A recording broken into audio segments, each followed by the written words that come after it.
Okay.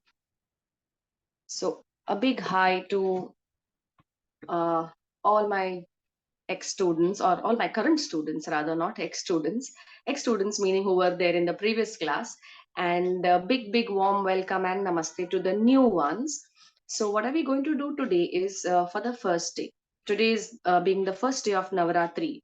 And we are going to embark on a beautiful journey of Chakra Sadhana. Okay. We'll learn a lot of things about it. So what for the first day, what we are going to do is we are going to light a lamp, that is a diya, which I have next to me. We are going to do the deep shloka, and then we are going to proceed with the class. For the rest of the days, you're going to do the deep first before the class, and then we are going to proceed. All right. So firstly, we are going to light the diya. Those who have already done, no problem. Those who haven't done, we are going to do it together. Okay. So I will also share the shloka. Okay, I think I have it. Anyway, I will send it on the group. It's better. I will send it on the group and see if you can learn it, because that shloka is something that you're going to repeat for 9 days. All right. So we're going to do the Deepam now. I hope it's visible to you. Okay. So it's not necessary that you have it in your practice spot. You have it in front of any god or any deity. I don't have any god or any deity over here. If you can see, there's nothing. Okay, but this is just my practice spot, and somehow all your practice spots have energy. Okay, they have they carry your vibrations. Okay, for example, if you're doing your mala, also jap mala, everything that you do every day will generate energy, will generate those vibrations, and that will have that spot will carry that energy. So if you don't do anything and if you just sit at that spot, someday you will feel energized. You will feel the difference of sitting in that spot and sitting at the rest of your house. Okay. uh, I will just help somebody with the link. Somebody just okay, give me a second.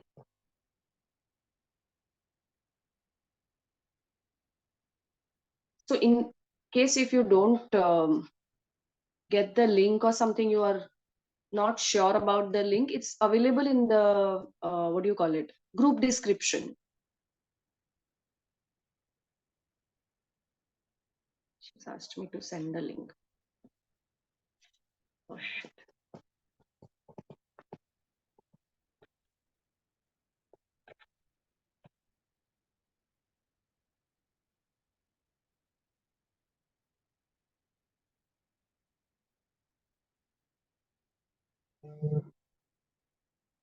Okay, somebody already sent it. Thank you, Roliji. Thank you so much. Okay, let's begin. We are going to begin with our Deepam now, lighting the Diya. Pull your hands. Remember any God that you want to, any higher reality that you believe in.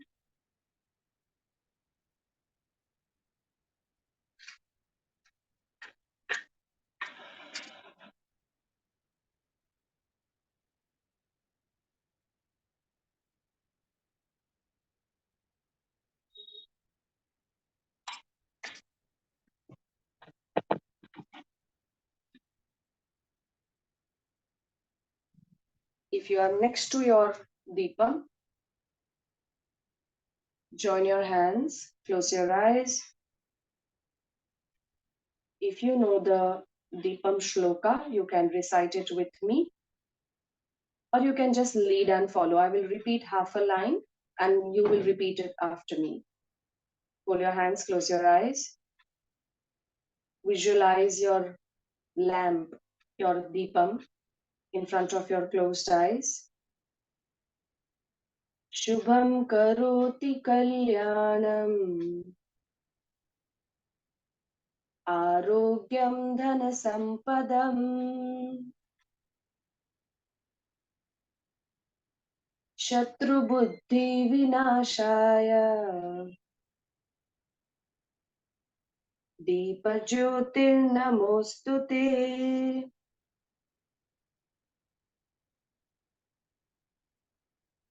Stay there with your closed eyes. We are seeking blessings from the Deepam, from the flame, that may it allow us 9 days of spirituality, of dedication to our practice, to our sadhana. And whenever we begin anything auspicious, we always remember and pray to Lord Ganesha. So we are going to recite the mantra for Lord Ganesha. In your closed eyes, if you can visualize him, take a deep breath in. Vakratunda Mahakaya Suryakoti Samaprabha Nirvignam Kuru Me Deva Sarvakareshu Sarvada. We are going to take a sankalp for these 9 days. Please repeat after me mentally. I dedicate this Navratri to nurturing my spiritual growth and nourishing my soul. With each prayer, each ritual, and each mindful moment, I invite deeper connection with the divine. May this sacred time guide us towards enlightenment, inner peace, and align our soul's journey with the divine grace.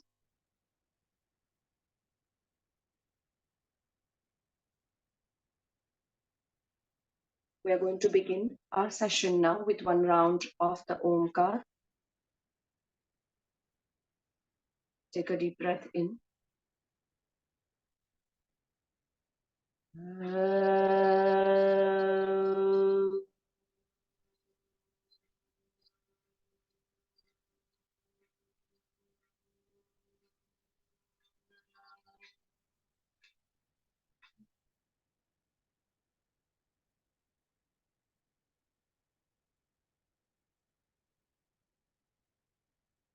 Very slowly, on an inhale, gently open your eyes.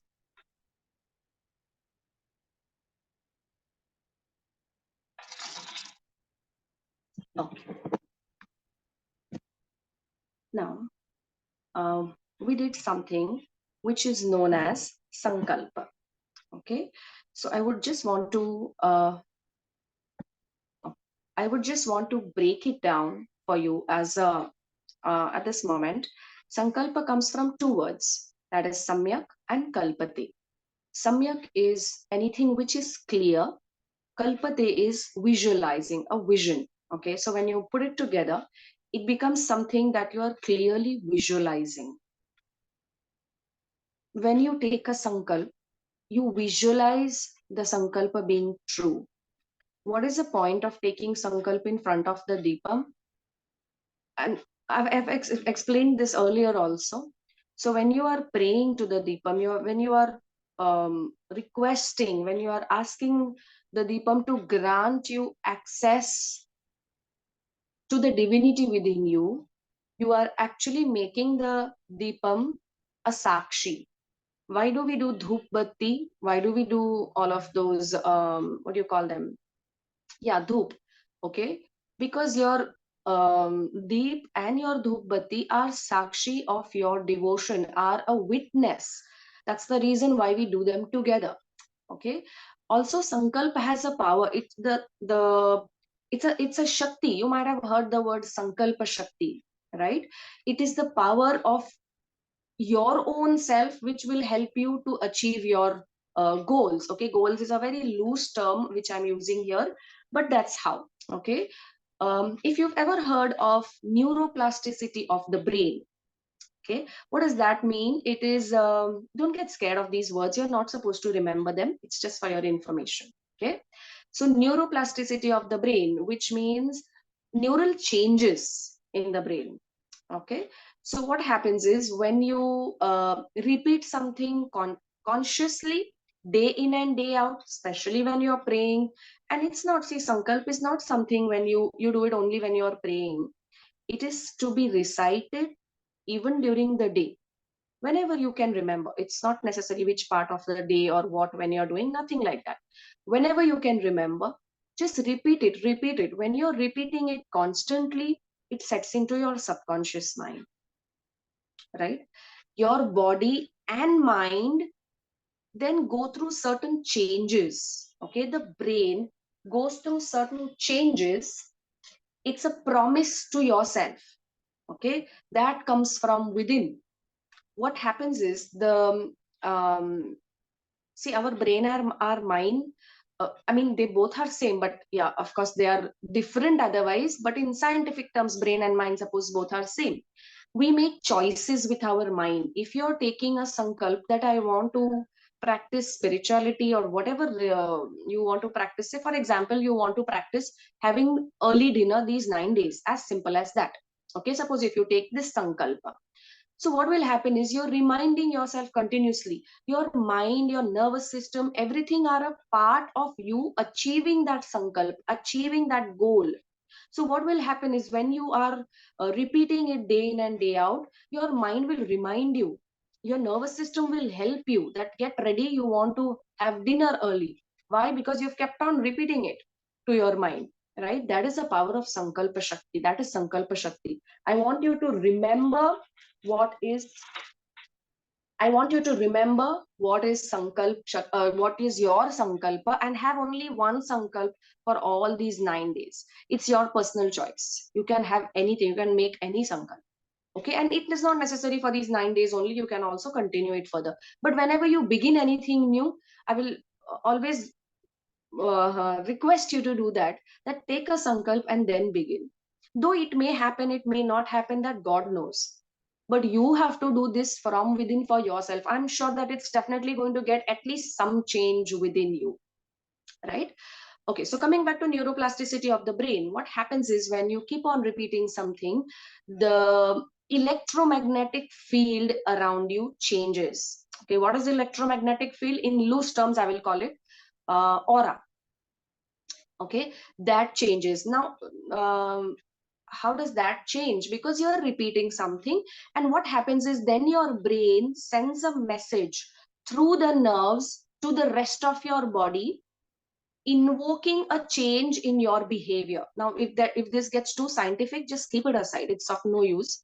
It's just I'm giving you a scientific view of sankalp. So imagine something as simple. You can change things with something as simple as taking a sankalpa.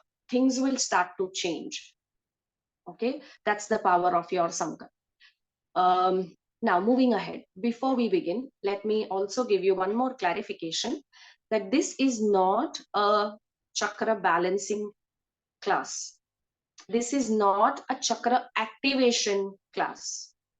We cannot do that. You and I sitting at our homes, we cannot do that. Okay, so this is you can say a knowledge session where you will understand, you will get a in-depth knowledge about the chakras, about the subtle body and all of it. But please don't take it as, and there are a lot of things that are available, there are a lot of workshops that are available that say um, activation, chakra activation in 2 days and 3 days. Please don't fall for them. Please don't fall for them. It's risky. You cannot do that. We cannot do that sitting at home. We need a guru. We have to be with the guru. Okay, and the one who has been initiated into things. You and I are not compatible to do that. Okay. Um also when you're learning your chakras, we'll be going through a lot of theory. Okay, so I want you to be patient enough, because without this, without knowing, I will give you all those, okay, you want to balance Muladhara chakra, you do this, you want to do that, all is available on internet, everything is available on internet. But if I have compiled it and got it in front of you, so that you understand it and not just begin to follow anything blindly, right? um okay, now before we also get into chakras, we all know that the spine is so important to us, okay, physically. We know that it gives us stability, it gives the structure to our body, and it helps us movement and everything. It helps coordination with the brain and the rest of the body, all of it. Now in yoga, everything that is alive has consciousness, okay, has prana within, everything that is alive. Your spine is considered alive, okay. The spine is, I will tell you two short, quick stories about, stories is mythological, they are Puranic stories. So the importance of spine in yoga, in yogic terms, it's so I will not call it energy body, because energy is a term which is very vaguely used. Everybody uses energy. What do I mean is, let me think of a good word. It is in the subtle body. Okay, understand this much, that your spine is a part of your sukshma sharir. The outside is your sthul sharir. You know, there are three bodies. We are not learning those bodies, but there are, this body goes through journeys. Okay, when the body decomposes, sthul sharir, sukshma sharir, karan sharir, mahakaran sharir, hansa, paramhansa, and then kaivalya. We don't need to remember all of that, but yes. So all of these are, can't say layers, but they are types of body. Okay, so your subtle body, the sukshma sharira, is what we are going to understand in these 9 days. Let me put the spine as subtle spine. Okay, the subtle spine, where you, it is the place of your sushumna nadi. What do I mean when I say these words? What is sushumna nadi? Sushumna nadi is a most important energy channel, which is located on your sukshma spine, on the subtle spine. Okay, it is the channel of prana. It is the channel of kundalini shakti. It is the channel where Lord Shiva is pouring soma nectar. I mean, if I call it somras, please don't take it otherwise. Somras is some alcoholic drink, nothing like that. It's the drink of gods. Okay, just don't equate it with anything random. So Lord Shiva is pouring the soma nectar down through that Sushumna Nadi. That's how important Sushumna Nadi is. And Sushumna Nadi is the realm of your chakras. Getting me? Is it too much for you? Okay. Okay. So your Sushumna Nadi, this is a subtle spine, and on your subtle spine there is Sushumna Nadi, which is flowing, which is fluid, okay, and it's waiting to, to open up. It's all clogged right now, for me, for you, for every one of us. So when this nectar, when this when the nectar is being poured down, and when it reaches the Shakti, which is at your base of the spine, it is the union of Shiva and Shakti. When the Shakti rises and meets her consort, Shiva resides here. Shakti resides at the base of the spine. When they unite, that is what when we call enlightenment. Okay. Um, Okay, there is another very important, well, not important, very interesting analogy about the spine. Now, since we're discussing spine, I would want to discuss this with you. I had posted it also on Instagram before a few days, just in case if you've not read it. So, one of the mythological stories equates spine with a sacred journey. Okay, it is a sacred journey. See, whenever we are practicing anything, we want to practice this because we want to raise our consciousness. Okay, let me just break it down. What is spirituality? Anybody can unmute and answer. What is spirituality according to you? There's no right or wrong.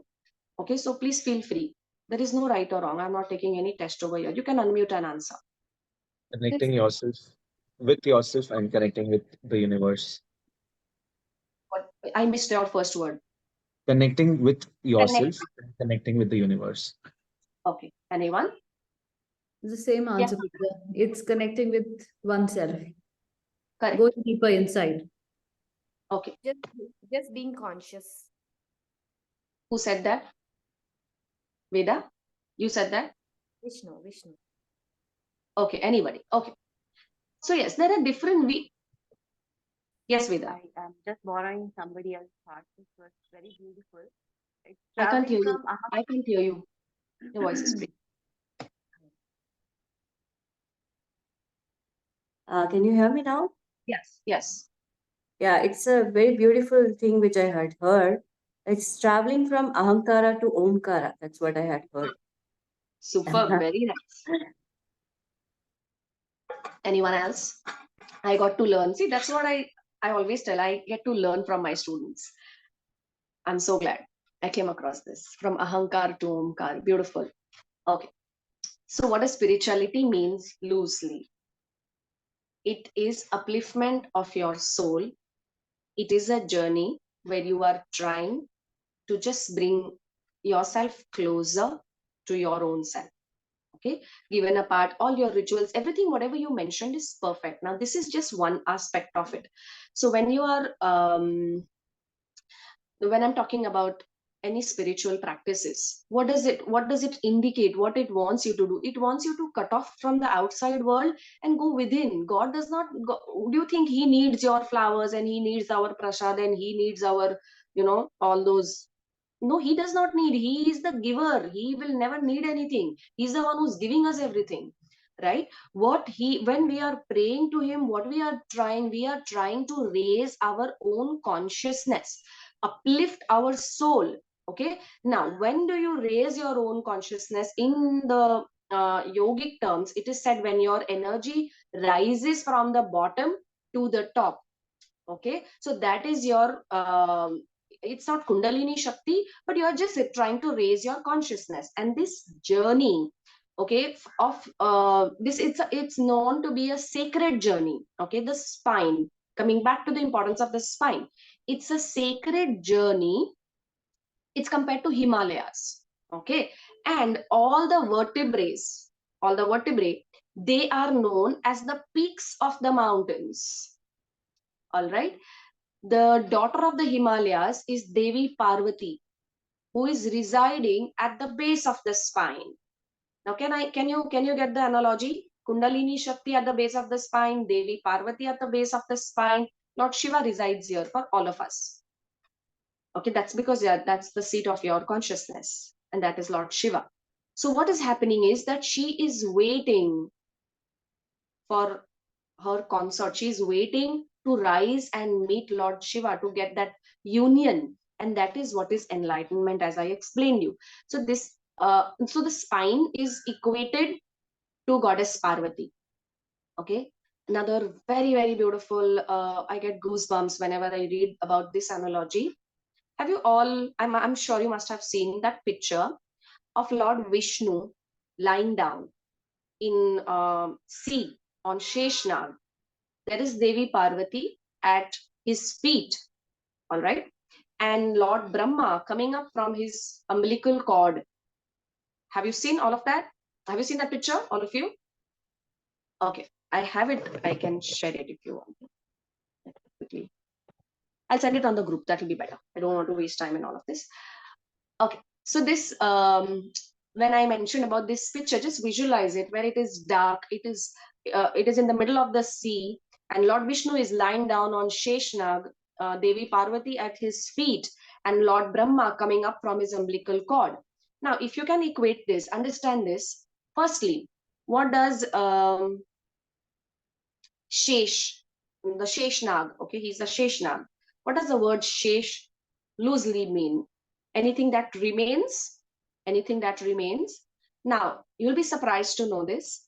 I was, when I got to know this, that the spine, when our body is, when the soul has left, okay, when the body is decomposed or it is buried or whatever, or it is burned to ashes, one thing that remains or takes time to decompose is the spine. Okay, that's why we say that we carry all our old sanskaras, all our karmas with us. Why? They are at the base of our spine, and the spine is the one that remains even after the body has decomposed. Okay, so here the word shesh is remains, right? So the Sheshnag, where Lord Vishnu is lying down, is also said to be equated with spine. Okay, and Devi Parvati at his feet is again your Kundali, not Devi Parvati, sorry, Devi Lakshmi. It is Lakshmi. Yes, yes. She is again equated with Kundalini because she is at the root of the spine. She is at the feet of Lord Vishnu. Lord Brahma emanating from the navel of Lord Vishnu is another beautiful example of creation. Okay, the umbilical cord. Now, Lord Vishnu is the one who sleeps. He's the upholder of Dharma. He's the creator. He's the maintainer. He's the one who is the sanchalak of the Srishti. What he does is he wakes up, he sleeps, he wakes up, goes into yoga nidra. When he sleeps, that's how we get this Chaturmas. 4 months of Chaturmas is when he goes to sleep. We have those two Ekadashis, Dev Shayani Ekadashi and the Devuthi Ekadashi. So that is the time when he sleeps. When he sleeps, he dreams about the cosmos, about the manifestation. When he opens his eyes, when he wakes up, he creates the cosmos. Okay, so this is equated to our life. In which manner? When we sleep, we are out of the body. And when we wake up, we are in another body. So sleep is equated to death, birth, rebirth, birth, rebirth. Okay, so this is how the Puranic stories are there about the spine, and I hope you understand how important. You must have heard so many times. These are two things that I want you to remember for the rest of your life. If you don't remember any of these things that you've heard or whatever you're going to hear, it's fine. But these two things for the rest of your life. One is you will always try to keep your spine erect. Spine is your highway to heaven. Second, you will close your eyes whenever you have that opportunity. There is nothing to see around. I remember my teachers telling me this in my TTC days. Mohini ji, you remember? What is there to see everything around? Keep your eyes closed. Okay. So this is what I want you to remember. These two things. Keep your spine erect and keep your eyes closed. Whenever it's not needed, cut off. Okay. Now, coming back to chakras. Okay, I will now share the PPT. So it will be a little easier for you to understand things. I will not get lazy to do that. All of this technology gets a little for me. What do you do? Share screen. Okay.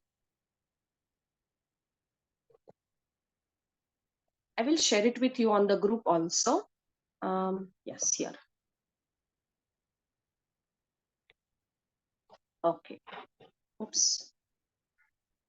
Now, when I mentioned to you that the spine, if you look at this picture, there are these 7 energy centers.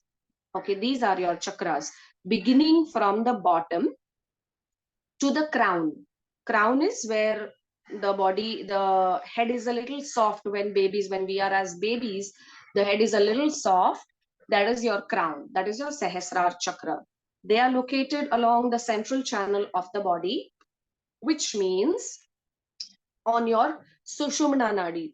We just discussed, I just gave you a glimpse of what Sushumna Nadi is. Also remember that these are spinning wheels. They are not supposed to be stagnant. They are not supposed to be immovable. They have to move in a particular direction. Chakras are transformers and transmitters of energy. See, everything that all incidents that you go through, the lifestyle that we are living, it may be very healthy, it may not be very healthy, is not healthy, but it may not be very conducive for our spiritual growth. Okay, for example,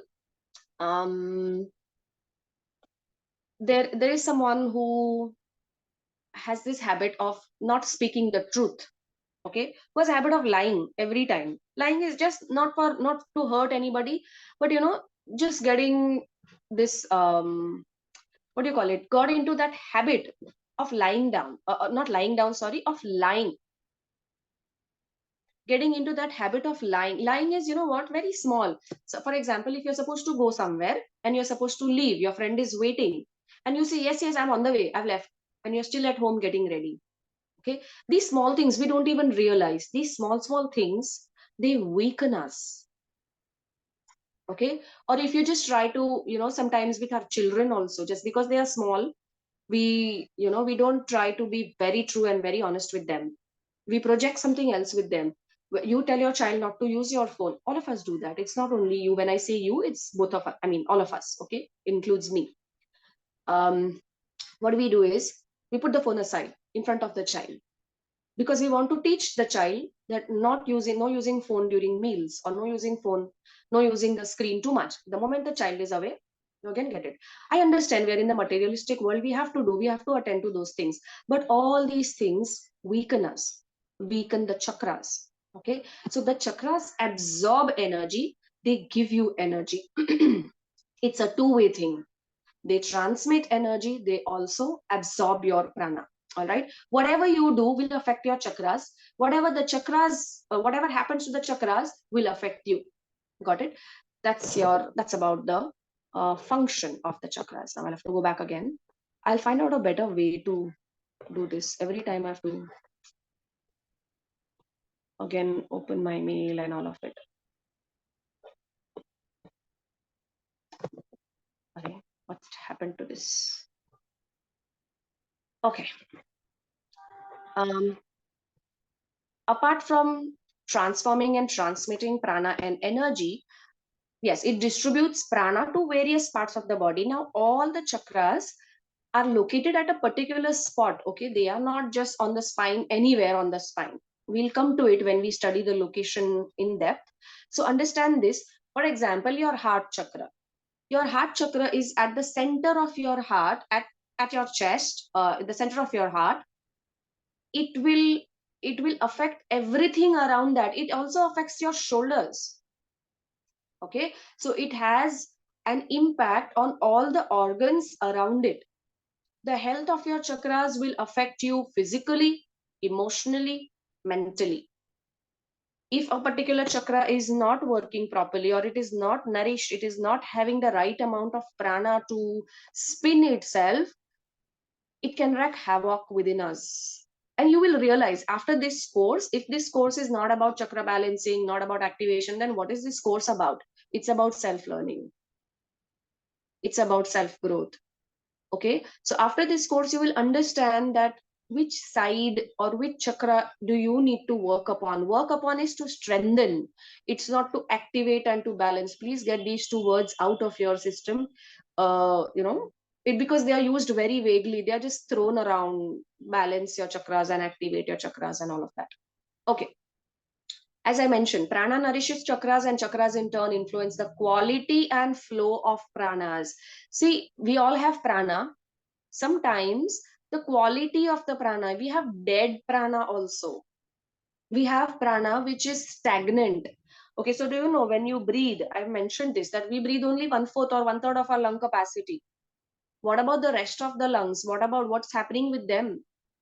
So what happens is the rest of the lungs have stale air, have dead prana, and which in turn, that means the quality of your prana is not very good. Okay, which in turn will affect us physically, mentally. Now, disruption. What is an imbalance in a chakra? Disruption in the flow of prana. The prana will not flow abundantly. It will get stuck. You remember the bandhas? I know you are not able to see me right now, but anyway, just have this screen in front of you. I have this notes in front of you. Remember we did bandhas. Okay, those who don't know the bandhas, we are going to do them in this class in a little detail. Bandhas are energy locks. Okay, so what happens is when the energy, when this prana gets trapped in one particular place, it becomes stale. And when you practice bandhas, you are kind of freeing the prana. You are kind of harnessing the right kind of prana and freeing the stale prana. Okay, you will understand it. If you don't understand all of it, if it's too much for you, please take it easy. It's the first class. As we move on, I've tried to simplify things as much as I can to the best of my ability.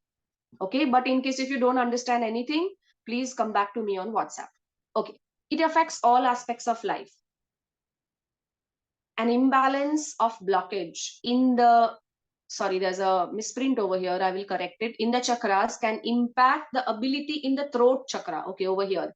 In the throat chakra can impact the ability of communication with the world. Now, as I gave you the example of throat chakra, I said if somebody has this habit of not speaking the truth or says not speaking, see, every time when we speak, it's not necessary we speak only good. We may criticize, we may crib. Okay, so when we sometimes these bad habits, no, not sometimes, always these bad habits, I will call it bad habits, yes, they come very easy. Okay, they are like magnets. Good, it is the good things that take time, right? So we don't even realize sometimes, we've got into it so much that we don't even realize that that we are speaking in that manner, that we should not be speaking, or we are criticizing. Instead of thinking about the good about that person, we want to crib. We go in a wedding, we enjoy everything, have food, later come home and say that this was not good, or this particular thing was not up to the mark, or this person didn't invite you properly or didn't speak to you properly. All of that, we enjoy everything, but we come back home and crib.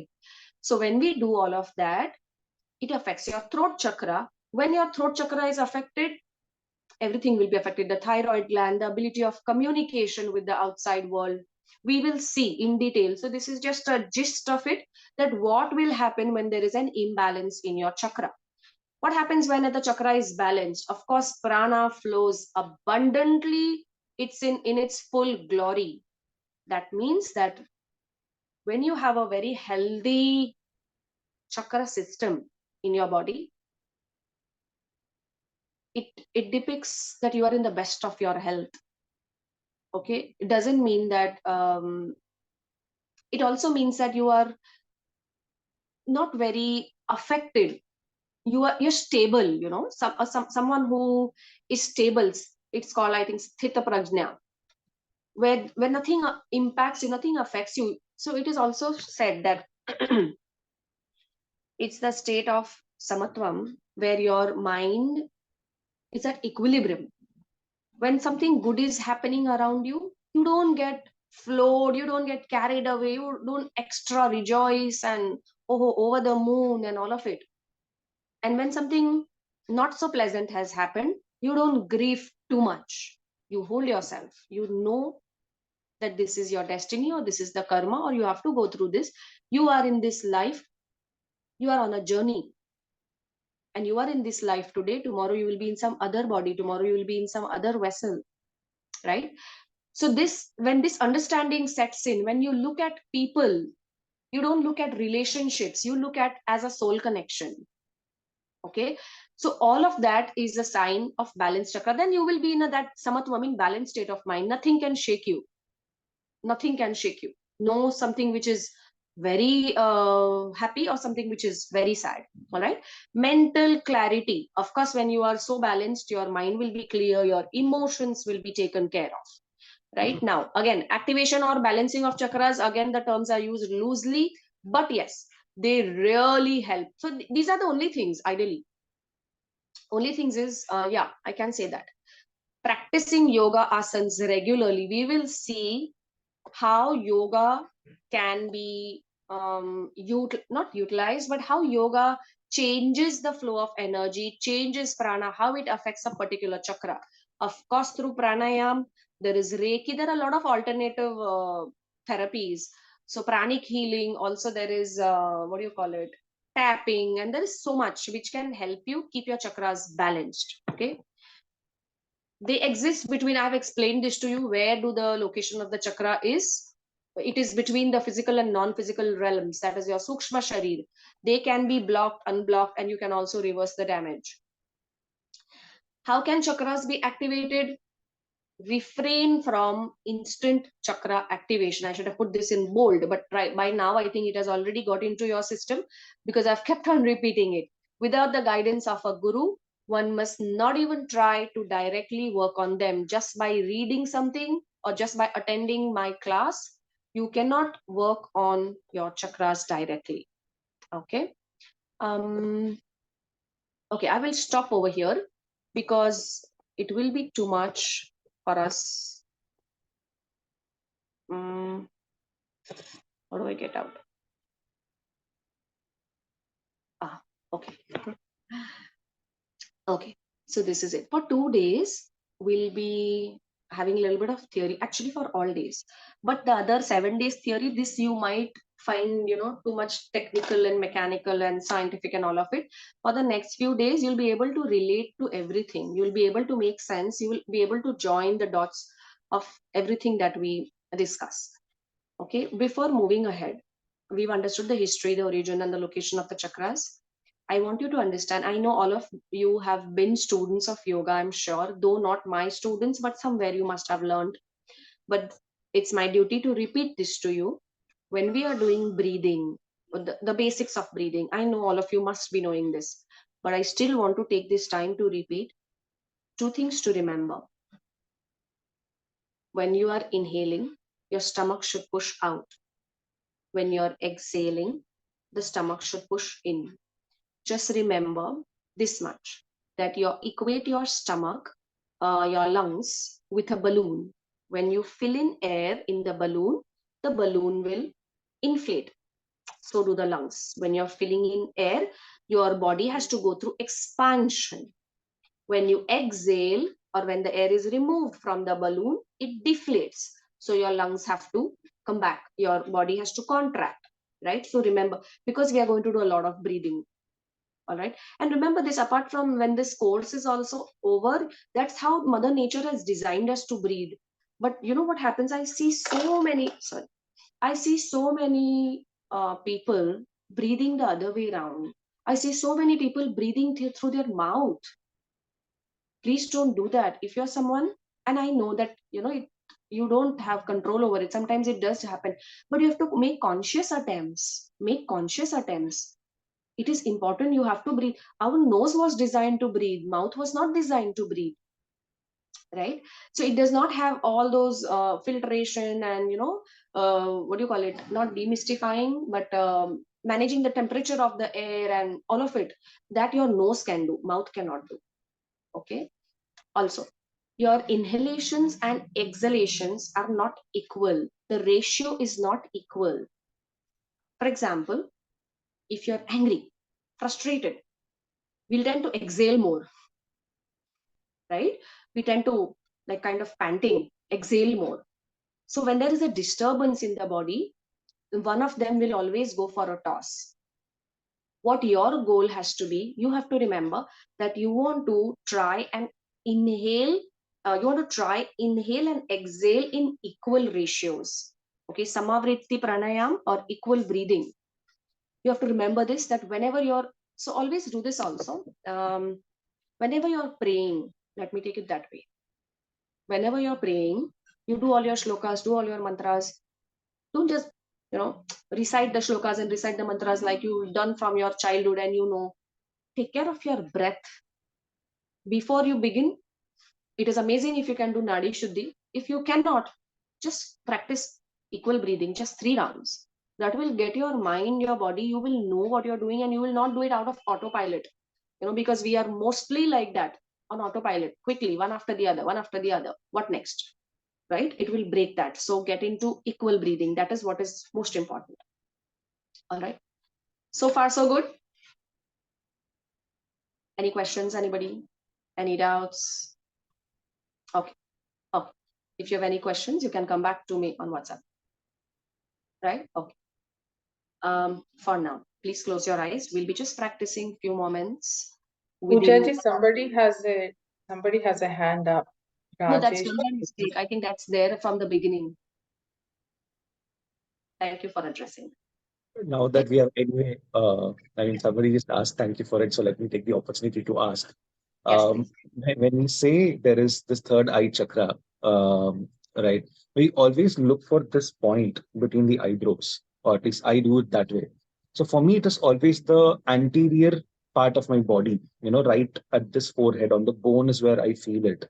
But then we say chakras are all at the center of our body, right? Not the anterior, not the posterior, somewhere between.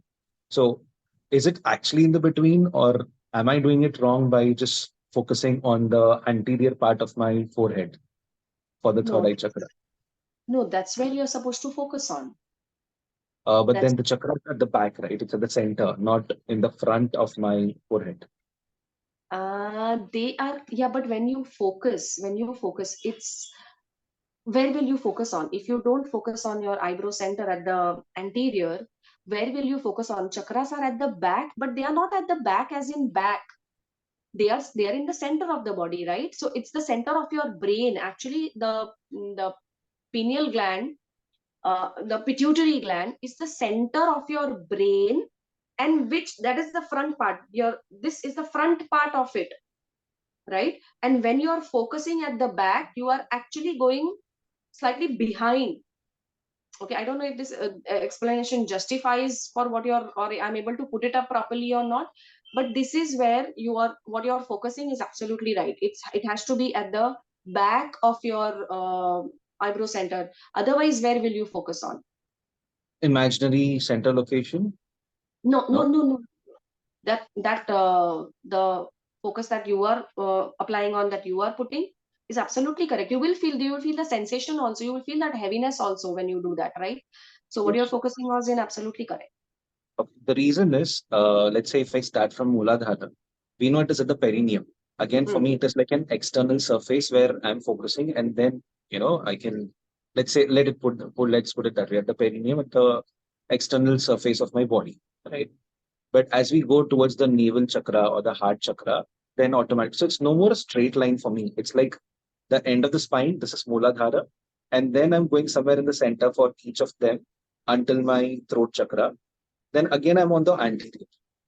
So it's It's like always a it's sorry. always like that. We are working towards aligning them into a straight line. They are always like that, little here and there.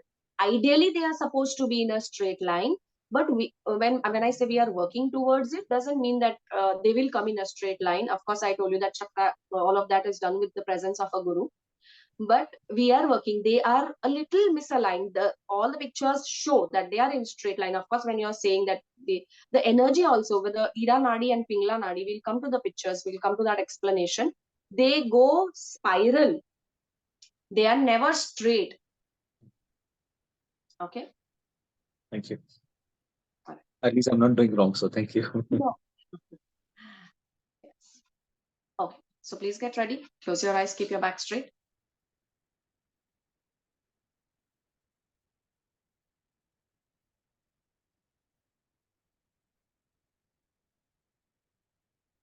In your closed eyes, absorb whatever you have heard, whatever you understood, whatever you didn't understand. Take this time, a few moments, to contemplate. Let everything sink within. If you are overwhelmed, if it was too much for you, take a deep breath. Remember, your stomach pushes out when you inhale and in when you exhale.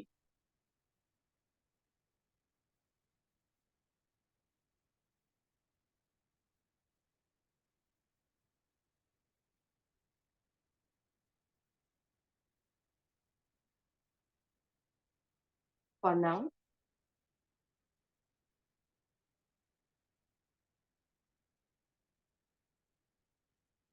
only focus on your abdomen.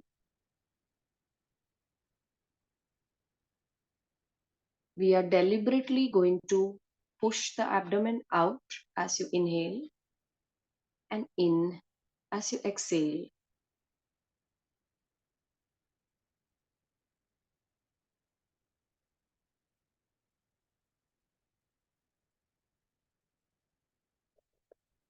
Inhale, push your stomach out. Exhale, push your stomach in.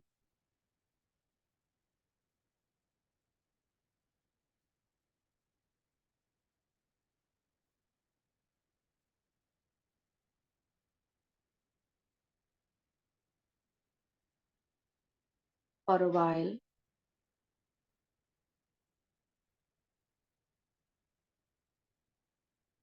be there with your breath,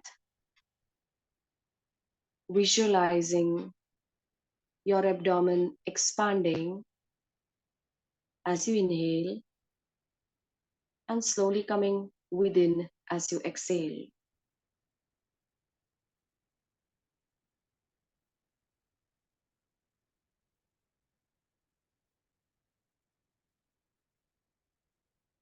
I'm going to give you some counts. We are going to practice Samavritti Pranayam. Inhale, 3, 2, 1.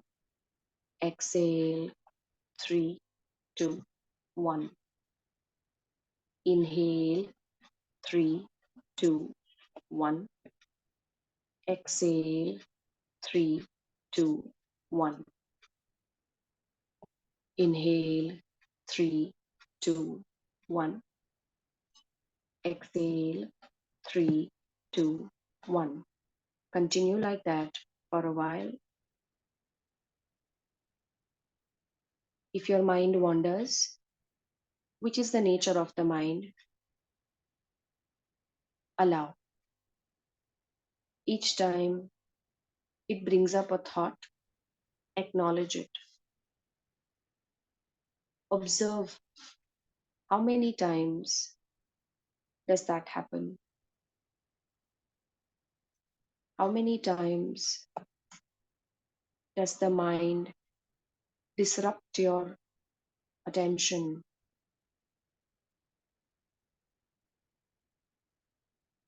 If your mind wants to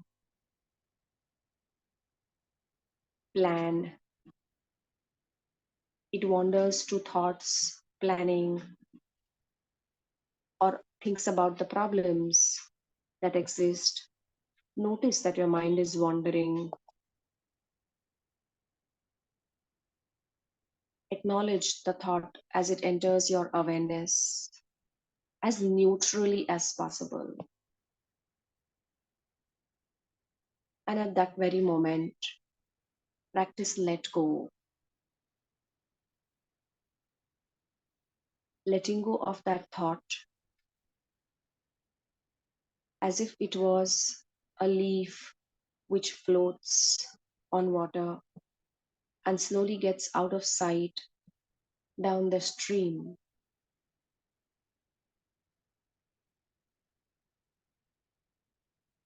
And come back to your breath again. You can do this over and over. Your breath is an anchor.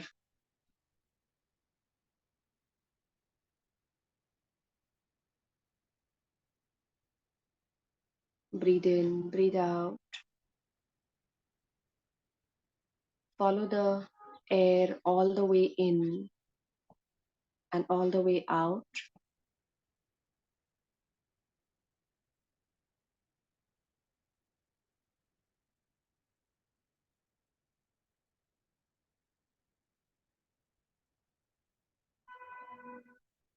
Practice coming home to your breath with your full attention.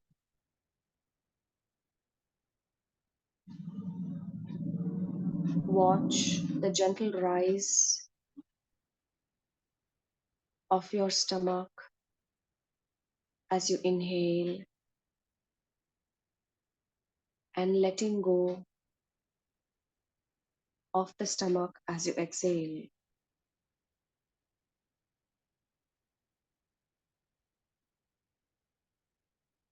Allow yourself to be with your breath as it flows in and out.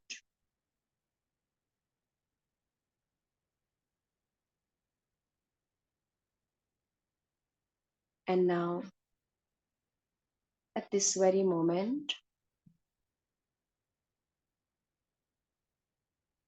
your mind has settled down and you are physically ready for Shavasana. If you can, continue to keep your eyes closed and uncross your legs, lie down for Shavasana. You will do that without disturbing yourself, without disturbing the state of your mind. Continuing to be in this state, uncross your legs and lie down for Shavasana.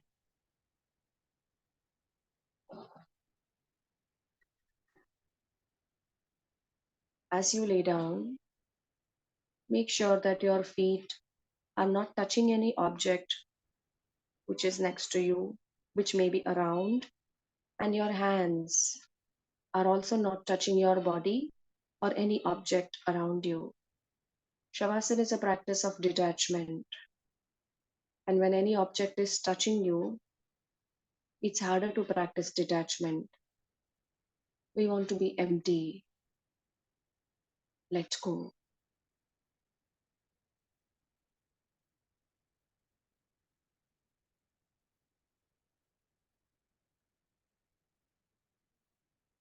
As you lay down on your mat,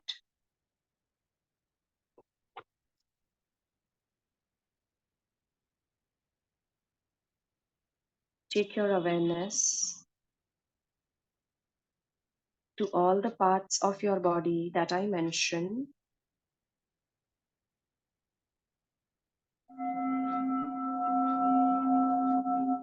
This is a conscious relaxation. Surrender yourself to the Mother Earth. Allow gravity to do its work fully.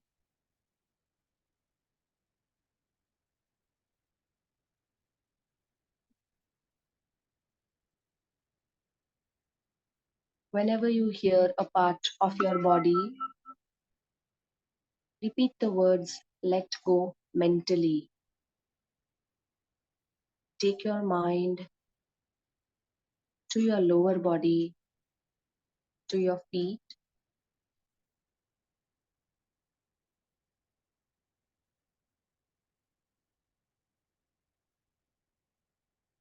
Relax your toes.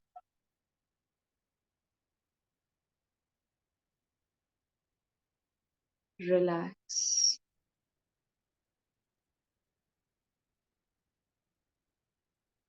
your heels. Let go.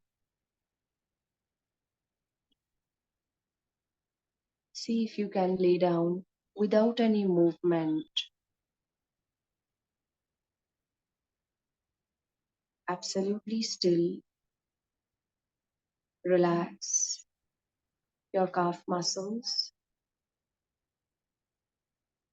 Relax your kneecaps.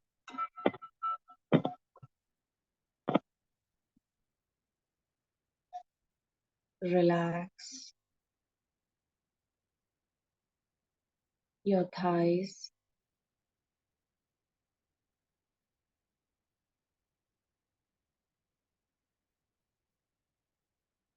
Relax your hips, your groin, entire lower body.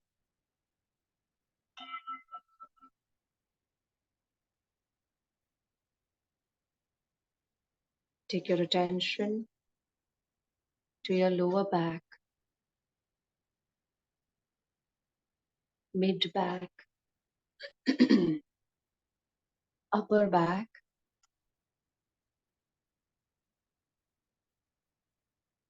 Relax your shoulders.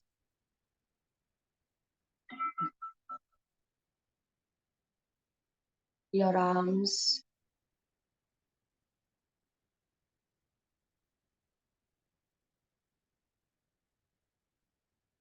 Relax your little fingers, ring fingers, middle fingers, index fingers, and your thumbs.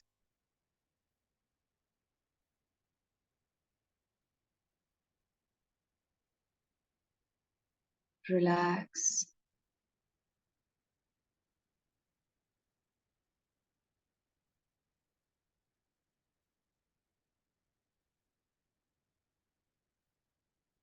As you inhale, lift your chest up. As you exhale, bring your chest down.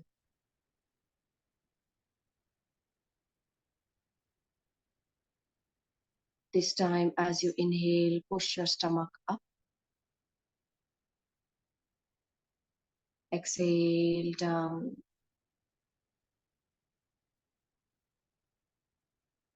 Allow your neck to relax.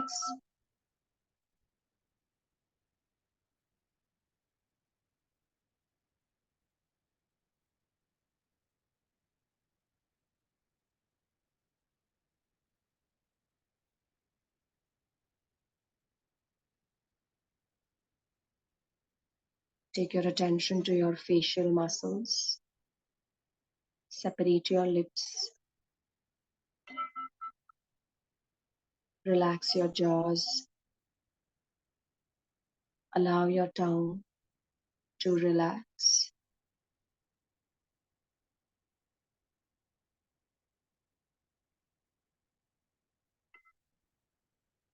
Your nostrils relaxed.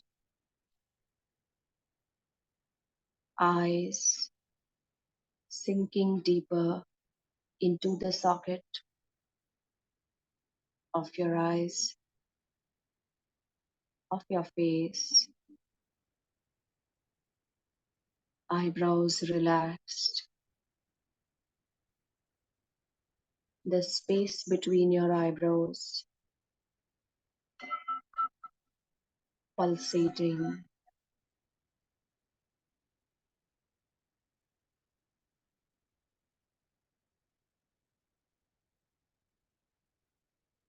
Forehead relaxed. Your scalp, each and every strand of hair on your skull relaxed.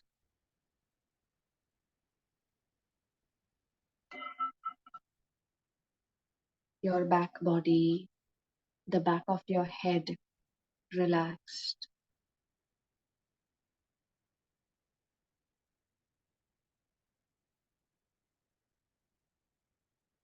By now, your entire physical body is beautifully relaxed.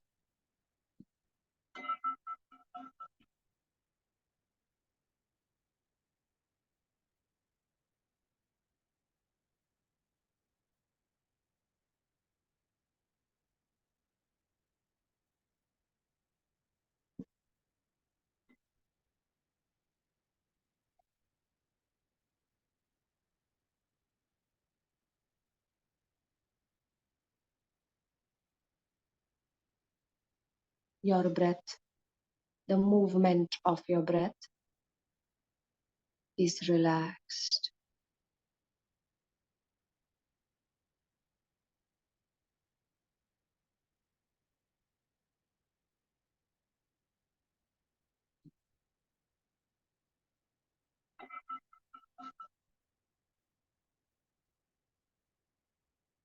Your mind has slowed down. All the sensations of your body are relaxed. All the curiosities of your mind have come to a still. You are fully present in this moment.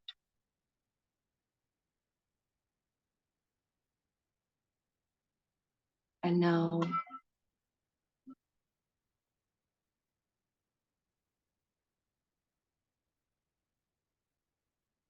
if you can repeat your sankalp that we took in the beginning of the class, you can have your own sankalp. Repeat it 3 times.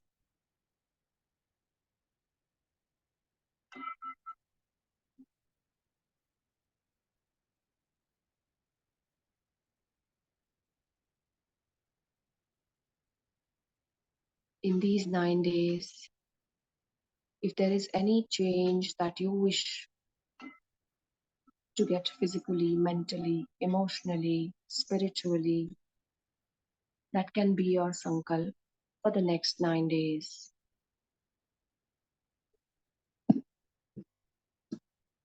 And now we have reached the end of this session. Stay there, do not open your eyes. Just get some movement in your fingertips, some movements in your toes, and then gently slide your legs together, roll to your right side, turn on your right side, make a pillow of your right hand, lie down on your right side, let your left hand be on the top of your body, keep your knees slightly bent. That will help you in further relaxation.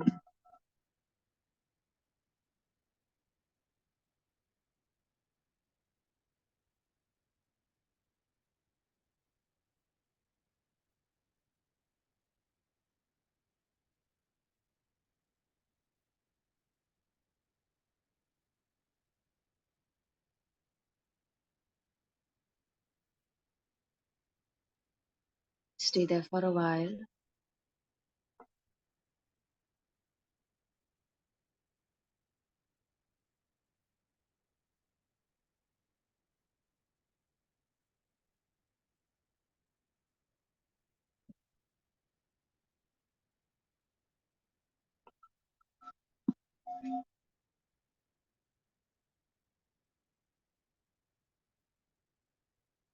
And now, when you're ready, slowly begin to place your palm on the floor. Gently push yourself up. Come in Sukhasana. Keep your eyes closed. Whichever side you're facing, forget the camera. Ladies, forget your hair. Just sit up straight. Keep your back straight. Today is the first day of Navratri, and we pray to Devi Shailaputri. We are going to recite a mantra once and one shloka before we wind up the session. Join your hands in Namaste. Devi Shailaputri is the daughter of the Himalayas. She resides in white. Visualize her. She sits on a buffalo or a cow, on a cow. Visualize her in front of your closed eyes.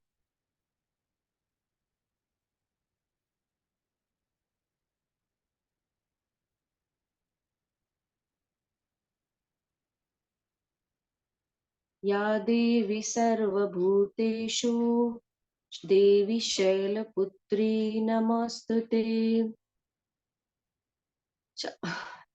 Ya Devi Sarvabhuteshu Devi Shailaputri Rupena Samstita. Namastasye, namastasye. I'm sorry, I've forgotten the mantra. Keep your eyes closed. I will mentally recite it. Yeah.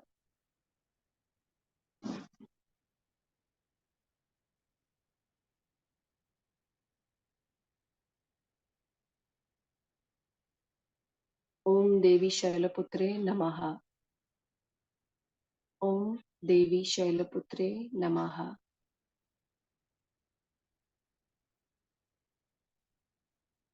Repeat after me. I'll be repeating half a line of this shloka and you're going to repeat it after me. Samudravasine Devi Parvatastana Mandale Vishnupatni Namasta Padasparsham Kshamasmave. We're going to chant the Omkar now. Take a deep breath in.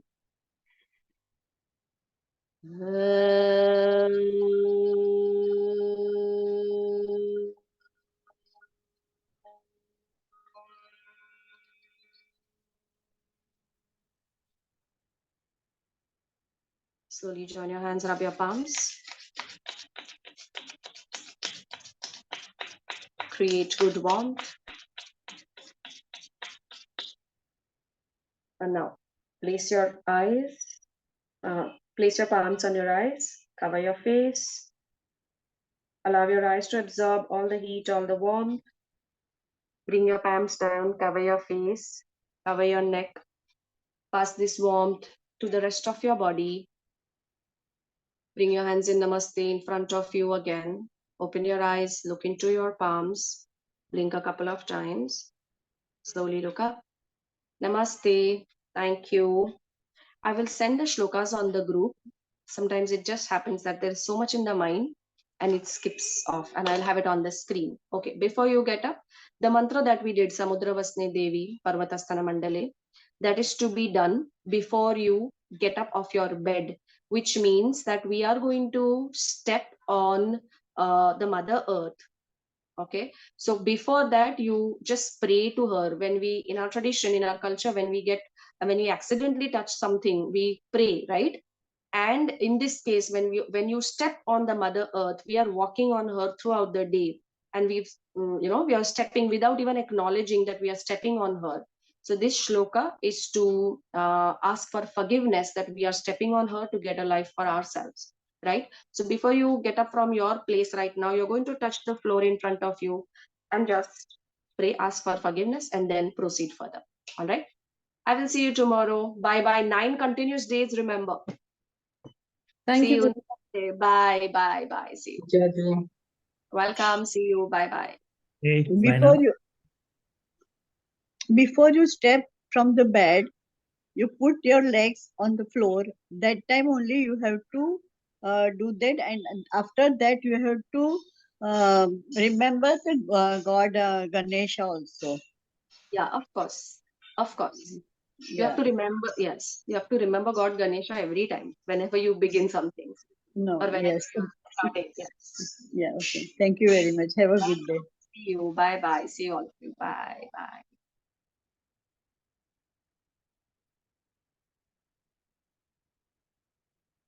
Okay. I will stop the recording.